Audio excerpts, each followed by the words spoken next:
Welcome to Harvard Stone TV. I'm here with award-winning photographer and director Vincent Laforet. Vincent, thanks for joining us. Thanks very much. I want to start off with asking about your transition from photography to video making. You know, you were a photographer for almost 20 years before you shot Reverie. What was it about shooting video that attracted you to make the move? Well, I'd always been interested since I was a child. My father was a filmmaker, and I grew up around it. However, I chose to go into journalism when I went to college, and had some fantastic experiences as a photojournalist at the New York Times and other magazines. But when the 5D Mark II came out, it wasn't a light bulb that went on and it exploded.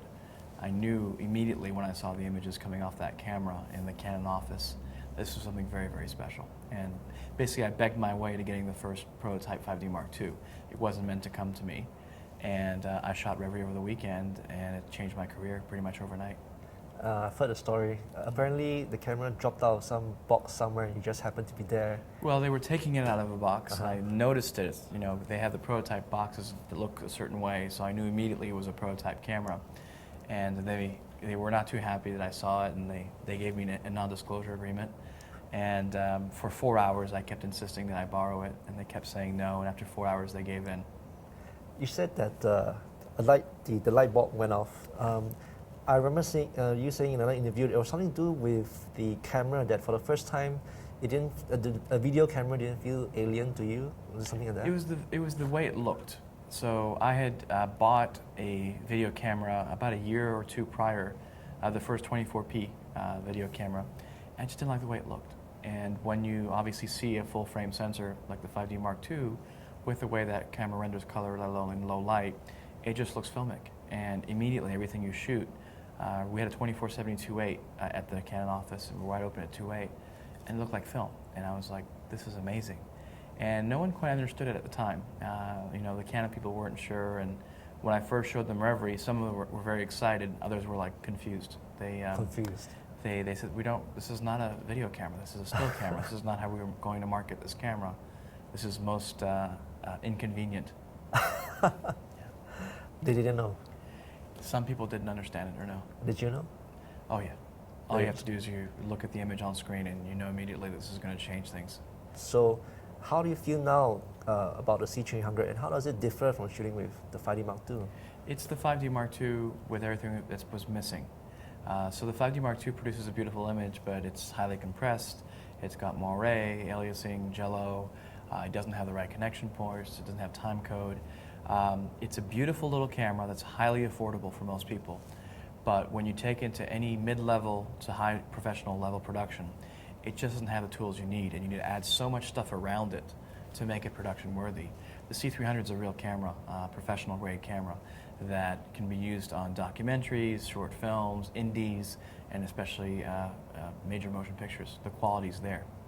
It's the Canon 5D quality, but even better, and that's what's impressive. A lot of people are asking, you know, why the C300 over something like the Red Epic, which shoots 4K, and I know you have experience with both cameras, Yes. so what would you say? They're very different cameras. I love the Red Epic. 5K at 120 frames a second is amazing, or 2K at 300 frames a second, full RAW, and it produces, you know, one of the highest resolution images in the world. However, it's a more expensive system, and the post can be a bit more challenging, especially for a documentary videographer who doesn't have time to dump cards all the time or do all the posts with the conversion with the Red Rocket cards, etc. For filmmaking, it makes a lot of sense. The C300, however, it's a much more compact, well, not necessarily, it's a lighter body at least, and it's much more suited for documentary work in that it can shoot up to 70 minutes per CF card on a 32 gig card, which is pretty impressive, and you can put bigger cards now that are up to 256, and just plug it into your computer and no transcoding on the other end. So, and of course, in terms of low light, it's probably one of the best performing low light cameras in the world by far. Even defeating the Alexa by 1 to maybe 1.5 stops, which is pretty impressive. Now, you once said in an interview that you hate the gear, and that making movies isn't about the gear. It's not, yeah. It's learning how to tell stories. Could you maybe speak a little bit about that? Sure. I mean, when I first went into filmmaking, I was so obsessed with gear. It's all I cared about. So much so that I would show up on my film sets or my short films having all the technical stuff just about figured out because we were really pioneering this stuff. Nothing worked when I started. There were no accessories for the 5D Mark II. We were really inventing it as we went on every production and pushing the envelope. And I would get to the actual set without having done all the pre-production I needed for the film itself. And what you learn is gear doesn't help you make a film. It does stand in your way if it's not good enough, because you then have to start to work around the limitations of the equipment. But film is about storytelling. You know, everything that is shot, you know, in motion, in general, is about conveying some sort of idea or emotion, and getting the audience to connect with the subject matter that you're shooting.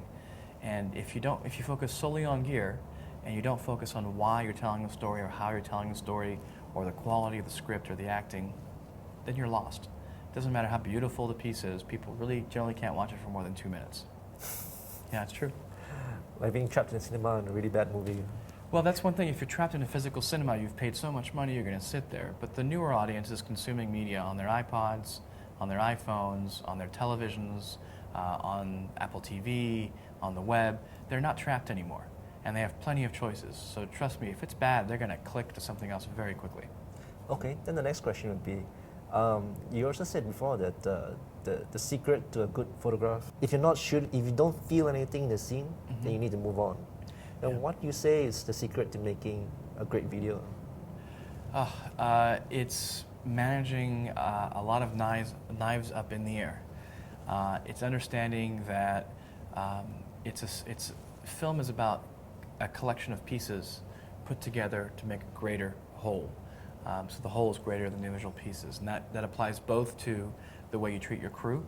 So you have to have a fantastic DP, great actors, great art directors, great musicians, all the little pieces that help make your film better that you couldn't accomplish on your own as a filmmaker or director by yourself. And the same goes for what the content of the film is.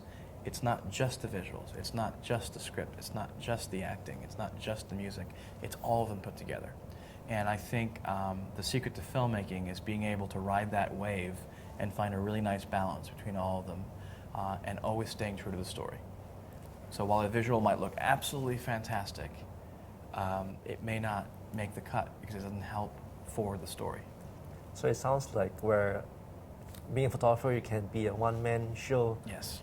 When you're a filmmaker, instead of just being in charge of one thing, you're going to be in charge of so many things and, Yes. and be a good team leader at the same time. Basically, yeah. I mean, a photographer is an individualist pursuit, whereas a filmmaker, for the most part, has to want to work with people and be good at it and learn to manage egos and talents and schedules and finances and logistics. And when you have a good team around you, it's much easier. And it's an incredibly fun thing to do. When you have a poor team around you or a poor script, it could be torture.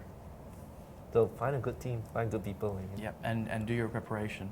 The biggest difference between photography and filmmaking is that it's very common for a photographer to walk out of a room with one camera and one lens or two and go find an image and be reactive, whereas a filmmaker has to do his or her work 90 to 80% prior to ever shooting anything.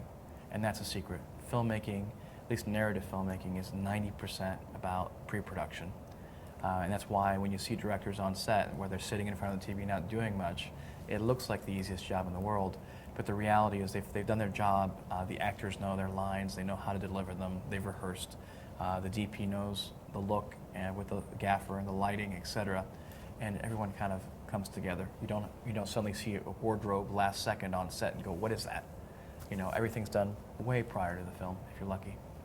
So if you were able to go back in time and give and meet yourself pre-Reverie, Yeah. what kind of advice would you give him? Moving from photography to making films. I don't know that I would change much. I think it's been a fascinating 3 years, and I've learned as much as I possibly can. And I'm happy with the evolution of the way things are going. There's still a lot to learn. Filmmaking, like photography, is a career where you never stop learning.